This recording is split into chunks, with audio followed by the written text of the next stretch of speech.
The Tampa Bay Buccaneers dominate the Packers in Lambeau, moving them to 7-7 on the season. That and more on today's episode of Locked On Bucs.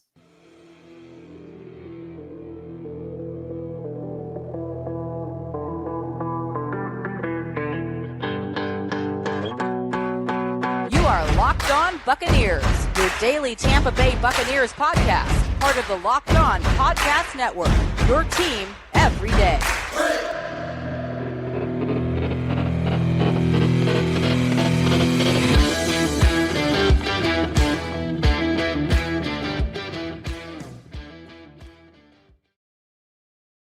What's up, and welcome into this live post-game reaction episode of Locked On Bucs, your daily podcast covering the Tampa Bay Buccaneers, part of the Locked On Podcast Network, your team every day. We want to thank you for making Locked On Bucs your first listen review every single day.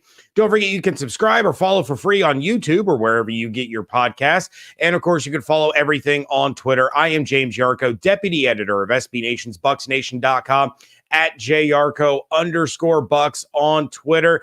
And I am here with you every Monday through Friday, along with our everydayers and our every livers who have been blowing up the chat since about 15 minutes before this show started.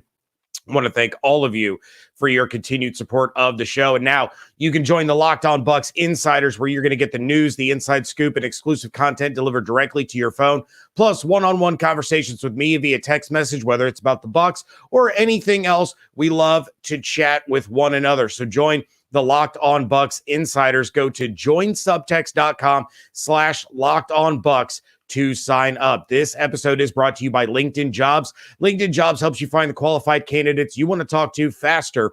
Post your job for free at linkedin.com/LockedOnNFL. That's linkedin.com/LockedOnNFL to post your job for free. Terms and conditions apply.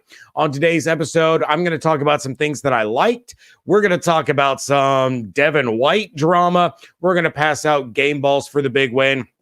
But you guys know how I love to start these episodes, and that is the biggest moment. In this, I'm doing things a little differently on this episode.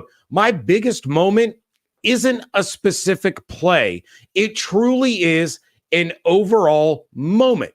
And that was the Packers' opening drive of the second half, where the Buccaneers defense forced a 3-and-out. Jordan Love throws an incomplete pass on first down. Aaron Jones with a 3-yard run on second down. And then Love throws an incomplete pass on third down. Now, for those that remember, Todd Bowles had to burn a timeout right before that 3rd and 7 because of personnel issues. It's the second week in a row that the Buccaneers defense has had personnel issues, and that timeout could have blown up in his face later on down the line had the Packers converted and been able to march down and get some type of score.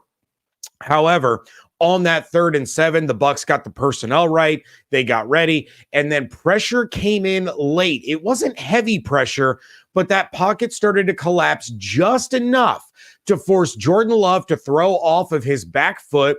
And you take a look at that play again. There was a Green Bay receiver. I don't know which one it was. One of the receivers in that play ran the wrong route because 2 Green Bay receivers were within about 2 yards of one another, and that is not ever supposed to happen. So the ball sails over their heads, falls harmlessly out of bounds. The Packers punt. So it was huge for the defense to get that 3-and-out and force the Packers to punt to open up the second half when the Bucs only had a 13-10 lead at the time. But not only that, but then they take that possession and they march 66 yards in 8 plays and finished up with a 26-yard catch and run by Rachaad White to give the Bucs the 10-point lead, the 2-possession lead, and then the Buccaneers never looked back. Green Bay couldn't tie it. They couldn't take the lead. The Buccaneers were in firm control of the game after that point. Now, a couple of other key moments that I do want to talk about, and you guys are going to notice a running theme here to start. There was a 3rd and 12 on that 8-play, 66-yard drive where Baker Mayfield finds Chris Godwin for a 15-yard gain to move the sticks on 3rd and extremely long, a situation that the Buccaneers have not been overly successful with during the season. Then On the next Buccaneers possession, they faced 2nd and 18 following a sack of Baker Mayfield. No big deal. I'm just going to find Chris Godwin for 21 yards and another first down when the defense had just allowed a touchdown to let the Packers back within 3. The Buccaneers would go on to score on that drive. I do want to point out the coverage by Lavonte David on the Packers tight end Kraft on a 3rd and 4, forcing an incompletion, and then the Packers had to kick a field goal to make it 27-20 instead of a potential 27-24. Again, that is something else that could have changed the entire landscape of the ending of this game. Some of you have already talked about it in the chat. David Moore turning on the Jets, getting a 52-yard touchdown on 3rd and 4 to essentially ice the game. It wasn't completely over, but that 2-touchdown lead looked awfully nice with 6.5 minutes left. And then finally, have to give a shout out to Rachaad White and the wherewithal, the mindset that he had at the end of that game to slide down inbounds around the 10-yard line so that the Buccaneers could kneel out the clock instead of being selfish, instead of trying to run it in for a touchdown. Yes, he could have scored. The Buccaneers could have had over 40 points, or he could have gotten caught from behind, could have fumbled the ball, could have ended up giving the ball back to the Green Bay Packers. That's a smart football play. It's not a smart fantasy play. It's not going to look great on the highlight reels, but that is the smart football play. We just saw the Tennessee Titans come from 2 touchdowns down with less than 3 minutes. The Packers have some explosive weapons on offense. You never know what can happen.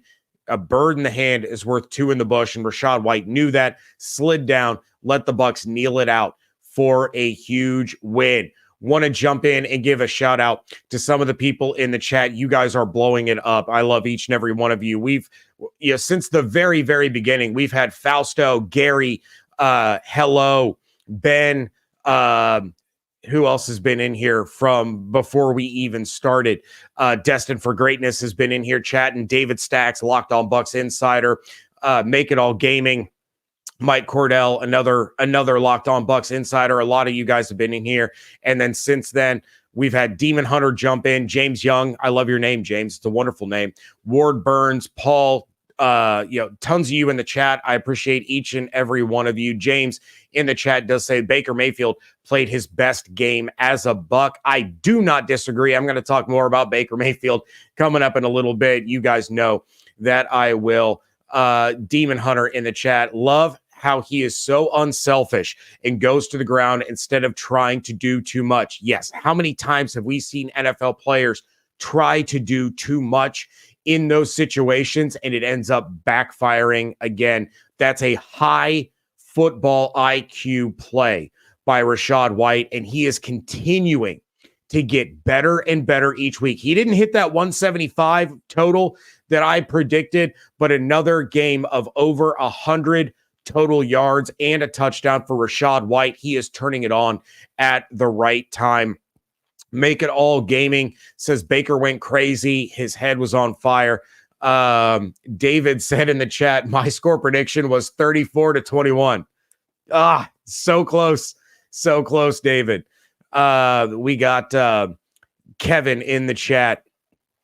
Key to the game on offense, they finally put Godwin in the slot. He makes his money in the slot, not the outside. I said it on the Blitz on 10 Tampa Bay last week. How do they get Chris Godwin more involved? Put him back where he belongs. Chris Godwin is one of the most talented wide receivers in the National Football League. And you're right. He makes his money out of the slot because he's able to be so versatile and create so many mismatches out of that position that, as we saw on Sunday, the Packers had absolutely no answer for him whatsoever. They need to keep him there. And I've seen a lot of you in the chat saying that David Moore needs to be the number 3 wide receiver for the rest of the season. I would love to see that. Put Evans on one side, put Moore on the other side, run Godwin out of the slot. This offense can get unlocked if that is the case. I'm going to be talking about things that I liked and also something interesting that some of you are going to like, some of you are going to dislike. That is all coming up next here on today's episode of Locked On Bucs, part of the Locked On Podcast Network, your team every day. When you're hiring for your small business, you want to have as many top-tier candidates as possible to interview, and that's why you have to check out LinkedIn Jobs. LinkedIn Jobs has the tools to help find the right professionals for your team faster and for free. LinkedIn isn't just another job board. They have a vast network of more than 1 billion professionals, which makes it the best place to hire. Hiring is easy when you have that many quality candidates. So easy, in fact, that 86% of small businesses get a qualified candidate within 24 hours. LinkedIn knows that small businesses are wearing so many hats and might not have the time or resources to hire. Thankfully, with LinkedIn, the process is intuitive, quick, and easy. They even just launched a feature that helps you write job descriptions, making the process even easier and quicker. Post your job for free at linkedin.com/lockedonnfl. That's linkedin.com/lockedonnfl to post your job for free. Terms and conditions apply.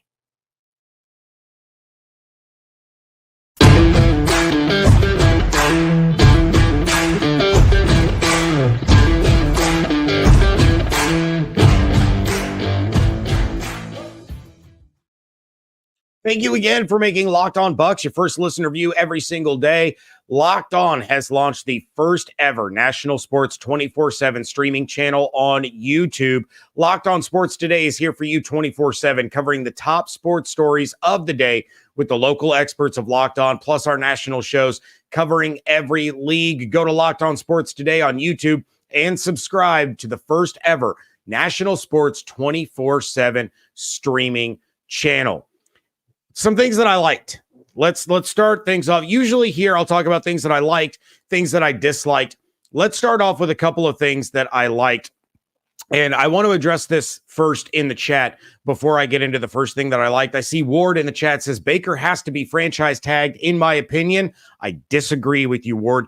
I don't think that they should franchise tag Baker Mayfield because ultimately you're going to end up getting him at a less expensive cost if you just sign him to a contract than what the quarterback franchise tag is going to cost. If you're going to franchise anybody, to me, the choice is between two players, Antoine Winfield Jr. or Mike Evans. Those are the two options, and I lean Mike Evans. At least give yourself the opportunity to have Mike Evans for one more year and give yourself that extended negotiating window that you can negotiate all the way into the summer to get that deal that Mike Evans wants. You can't see him hit free agency. So I say you lock up Baker, maybe. You definitely lock up Antoine Winfield Jr. And then worst case scenario, you franchise tag Mike Evans. So that's why I say you don't franchise Baker because he will cost less per season on a regular deal than he will with the cost of the franchise tag. But let's get to things that I liked. And first and foremost, I liked Baker Mayfield's performance. And I know some people aren't going to like that, but you know what? After the fumble, which was 100% his fault, he held onto that ball for 4.5 seconds, tried to get rid of it. It was too late. That one is on Baker for sure. The offensive line gave him enough of a pocket to be able to get rid of that football. He didn't, gets it stripped. The Packers score a touchdown, go up 7-3. But after that fumble, Baker was 100% dialed in. It was his best game of the season, and it's not even close. His ball placement all day long was absolutely fantastic. He was throwing receivers open. His trust in Godwin was off the charts, as well as guys like Cade Otton, David Moore, and Keeft in crucial situations, and he gave them perfectly placed footballs. It was a fantastic performance, A+ performance out of Baker Mayfield. And you know what? That's not just me saying it. I will criticize Baker when he deserves criticism. I'm going to give him an A+ when he was making history on Sunday. For those that don't know, be prepared. Baker Mayfield is the first quarterback in NFL history to be a visiting quarterback to get a perfect passer rating in Lambeau Field. A 158.3 passer rating for Baker Mayfield, the first, the only visiting quarterback to ever do it at the most historic stadium in the NFL. There's one guy to do it. It's not Brady. It's not Breeze. It's not Manning. It's not Favre when he played for the Vikings. It's not Dan Marino. It's Baker Mayfield. So, hat tip to his performance because it was off the charts fantastic. The second thing that I liked, and again, I've seen some of you bring this up in the chat, and I'm glad you did because it was on my list. Dave Canales' play calling in this game was a thing of beauty. It was his best called game of the year, and it was a great mix of the run and the pass, great use of motion by some of these players, and he created opportunities for guys like Kieft by using deception and scheming him open in the flat. The Bucs were lined up like they have been so many times this season, preparing to give the ball to Rachaad White on a goal-to-go situation from the 2-yard line. The Packers thought it was a run. The Packers fans thought it was a run. All of you watching thought it was a run. And instead, it was a fantastic play call to get Kieft out in the flat.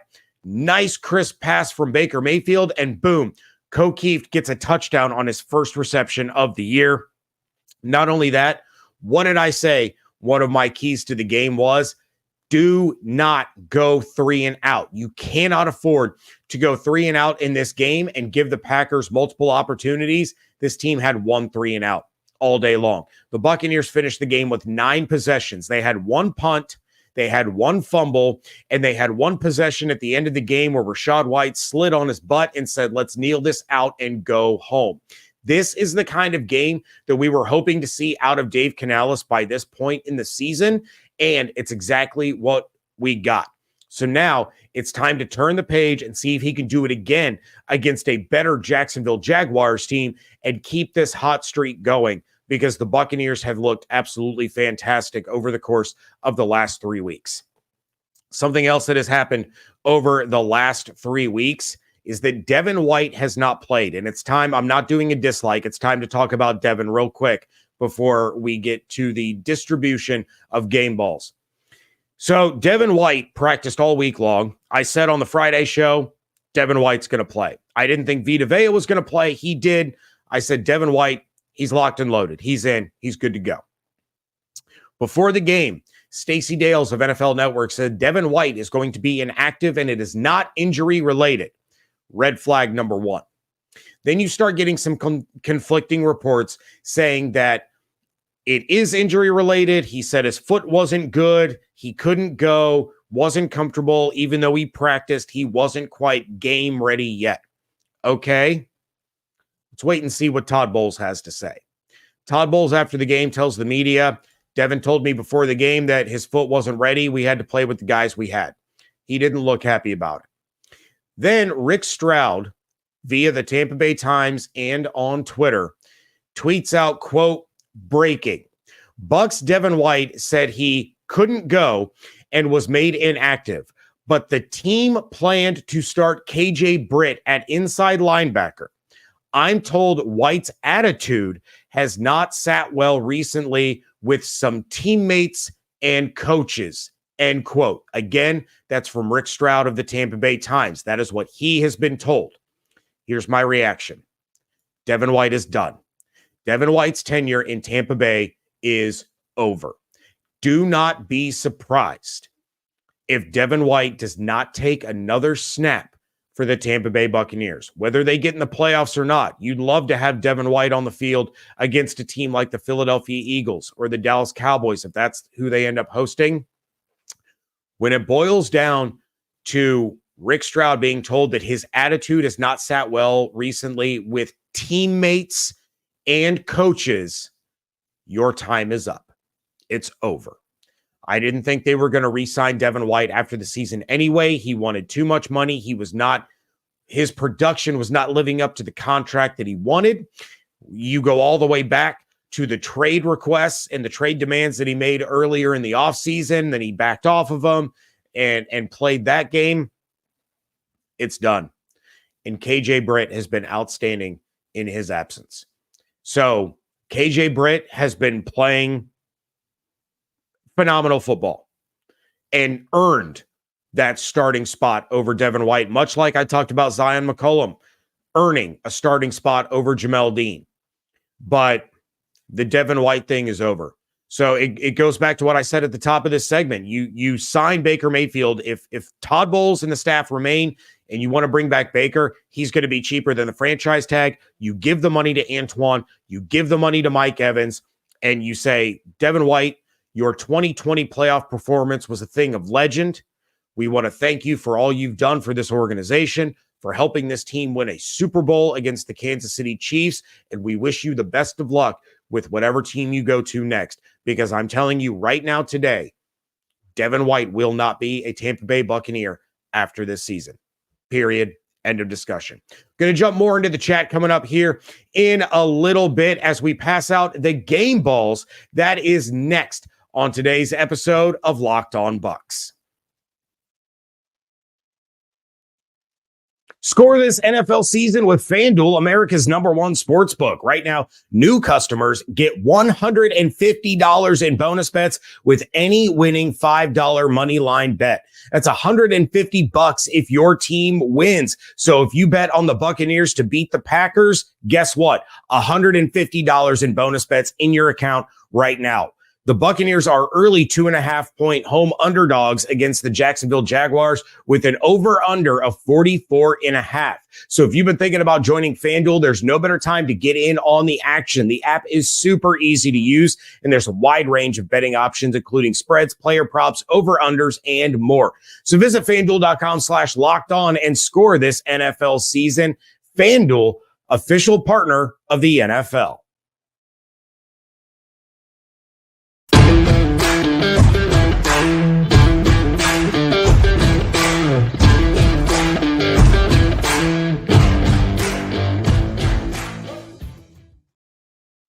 Wrapping things up here on a post-game live reaction episode of Locked On Bucs, handing out game balls. But first, I want to jump into the chat. Ward, I see you in the chat. He's not happy with Devin White. He said, ever since we drafted Devin and he threw a fit about not wearing 40 because we retired it to Mike Allstott. Bad attitude, not as good as he thinks. A couple of things that I do want to point out. Number one, the number 40 is not retired. It is not officially retired. The Buccaneers officially retired numbers, if I remember correctly, are 63, 99, 55, 47, and 20. They are retired if you get into the Pro Football Hall of Fame. And I'll fact check this, but I do seem to remember, in fact, David asked Devin at the scouting combine, what would you think about wearing the number 40, since that was Mike Allstott's number if you went to the Bucs? And he said, that's Mike Allstott's number. He wasn't upset about not wearing 40 in Tampa because he knew what that number meant to the fans and he didn't want to take that away. So I'll double check that, but I vividly remember that being a conversation that Devin was not upset about not wearing number 40 because of the importance of Mike Allstott, who was one of his favorite players to watch as a kid. The importance of that number to the Bucs and their fans. Ben in the chat says, James, your opinion on Bowles staying in as head coach. Do you think he's done enough to save his job? Not yet. Not yet. He's getting close, but not yet. All right. Game balls. You guys start dropping your game balls in the chat. I do see Wailing Tomcat. You've asked this a couple of times. You think Godwin could get 1,000 yards receiving? I don't know. I don't know Chris Godwin's season total off the top of my head. Somebody drop it in the chat. I think he's getting close, but I don't remember offhand. But let's go ahead and get to game balls. I'll jump back into the chat here in just a second. Game ball number 1, Baker Mayfield.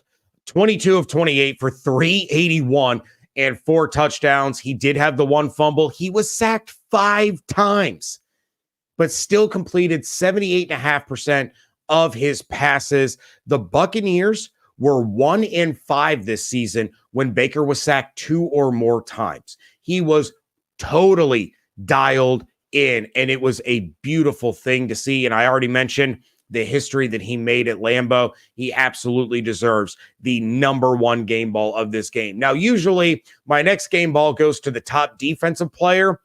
Not today. Although there were some good defensive performances, nobody on the defense stood out more than Chris Godwin stood out on offense. I know I'm breaking the rules. I don't care. I don't care because Chris Godwin was him on Sunday. 12 targets, 10 receptions, 155 yards. Absolute dominance against the Green Bay Packers defense. No one could stop him. No one. The only incompletions that or the only non-caught targets that Godwin had there was one that Baker sailed just a little too far in front of him. It looked like he wanted to go to Cade Otton. Otton was covered. He tosses it over Otton's head and led Godwin just a hair too much. And then honestly, I don't even remember the other target that he had that he didn't bring in, but he was absolutely fantastic. Even when he was covered, he was open. My third game ball is going to go to my top defensive player of this game, and it is Lavonte David. He had some huge tackles down the stretch. He did have a blown coverage early in the game. It was a completion to Kraft, and a lot of you are going to remember that play from Kraft trying to huddle D. Delaney and immediately regretting that decision because of where D. Delaney hit him. In hockey, they call it a cup check. And, my son's team has done that a couple of times. It happens. And Kraft did not pass the cup check. But after that, Lavonte David was great in the passing game. And he was second only to Antoine Hempfield Jr. in tackles with 9. He had a half of a sack and 2 tackles for loss. My fourth game ball, I already kind of teased it a little bit, but it's going to KJ Britt. KJ Britt continues to play extremely well and looks like he has played his way into a starting job next season. We don't know the status of Lavonte David. He's a free agent after the year. He could come back. He could play elsewhere. He could retire. Lavonte David has been in this league for a long time. So now you look at the next men up, and KJ Britt may have played his way into a starting role. So that may be one less position that the Buccaneers need to worry about. And you have a tandem of Britt and Dennis on the interior rather than Lavonte and Devin. I know everyone wants to see Lavonte come back. He's still playing at extremely high level, notched 100 tackles yet again for, I believe this is the 10th consecutive season that he has done that. And the Buccaneers are 3-0 since KJ Britt became the starting inside linebacker. He finished with 6 tackles, 1 tackle for loss, and was a big part of keeping Aaron Jones in check after it looked like Jones was going to run wild following that first drive that the Packers had that ended in a field goal. We got Sirio Miller in the chat saying game balls go to Baker and Godwin and Hempfield. We got Demon Hunter, second highest total in his career. Way to go, Godwin. Jared, Baker balled out, destined for greatness, gives game balls to Dave Canales. I like that. Rachaad White and KJ Britt. We have Tom Bucs fan dropping a nice little stat. Chris Godwin and Mike Evans have had 1,000-yard seasons together in 2019, 2021, and 2022. And I think I saw somebody, Make It All Gaming dropped it in there. 814 yards for Godwin. So that means he's 186 away. The Bucs are 7-7. You're looking at needing 62 yards a game to get to 1,000. Mark it down. Chris Godwin hits 1,000 this season. Yes, I'm in. I'm 100% in. Fausto says Joe Barry gets a game ball. Yeah. Peter Bukowski on the crossover episode was definitely concerned about that quite a bit. Let's see what other game balls we are giving out. Scotty J is giving one to Zion. Zion continues to play fantastic football. Tom Bucs fan also said Lavonte David on defense. Andre, Baker Mayfield, Chris Godwin, and Godwin's wife. Shout out to Mariah. And you know what? Real quick plug before we get out of here for those that haven't seen it.